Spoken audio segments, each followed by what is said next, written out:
He can control our fate if we are going to submit ourselves to Him.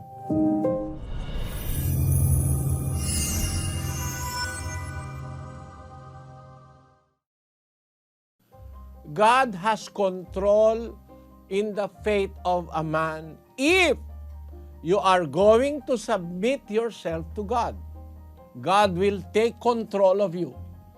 But if you are going to disobey God and take control of yourself, then your destiny will depend on your action. Let us prove that. In the book of 2 Thessalonians chapter 2 verses 11 to 12, Brother Daniel. And for this cause God shall send them strong delusion, that they should believe a lie, that they all might be damned who believed not the truth, but had pleasure in unrighteousness. I want you to notice verse 12, that they might all be damned who believed not the truth, but had pleasure in unrighteousness. If you did not choose the truth, and instead have chosen unrighteousness, then God will allow you to be in delusion. As the verse 11 says, for this cause God shall send them a strong delusion that they should believe a lie. Why? That they might all be damned who believe not the truth but had pleasure in unrighteousness. This we can see the whole truth in these verses. If you do not believe in the truth, if you have pleasure in unrighteousness, if you prepare what is evil more than what is good, then God will give you the delusion you want. The illusion, the fable, everything that is not reality will be in you because you believe not the truth. What does this mean?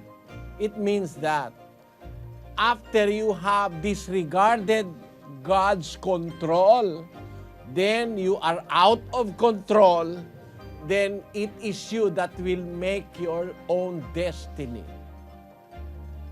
You are going to perdition by your own choice. God will allow you if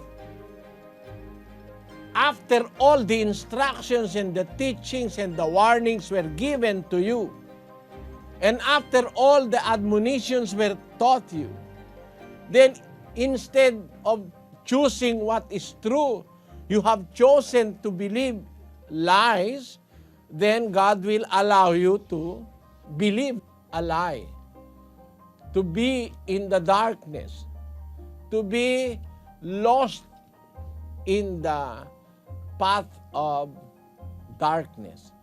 So the biblical answer for your question is that God controls you, will have domain over you if you submit yourself to Him. It is God that will, like a vehicle, it is God that will drive you so that you will be under the direction of God. Let us read 16:9 of the book of Proverbs.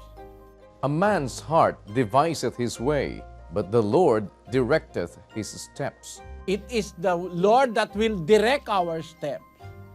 We ourselves cannot make our steps straight. We cannot by our own self be righteous and be good. Let us read 10:23 of the book of Jeremiah. O Lord, I know that the way of man is not in himself. It is not in man that walketh to direct his steps. It is not in man that walketh to direct his step. Who will direct our step? It is the Lord. And for you to direct your steps, you have to submit yourself to the Lord. 4:7 of the book of James. Submit yourselves therefore to God. Resist the devil, and he will flee from you. That is the admonition of the Scriptures. Submit yourselves therefore to God.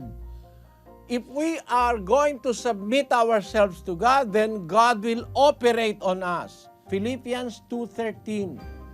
For it is God which worketh in you both to will and to do of his good purpose. We allow God to do the managing of our own selves, God will be more than willing to manage our future, our lives, our destiny. Just submit yourself to God. For it is God, after you have submitted yourself to Him, it is God that worketh in you both to will and to do of His good purpose. If we submit ourselves to God, then God will direct our steps. God will guide us. God will protect us. So our destiny will all be in the hands of God. But if in the contrary, we disobey God, then God will allow us to go on our own way. And that will surely be going to perdition. So to your question, brother, does God control the fate of a man? Yes. He can control our fate if we are going to submit ourselves to Him. God will be our manager. God will be our driver. God will be our director. God will dictate to us what we are going to do. So He is in complete control of our being. And one thing we can be sure of, that we will never be lost under God's loving care and guidance. But if in contrary, we are not going to submit ourselves to God, then we will be the architect of our destiny. And for sure, that destiny will be going to perdition.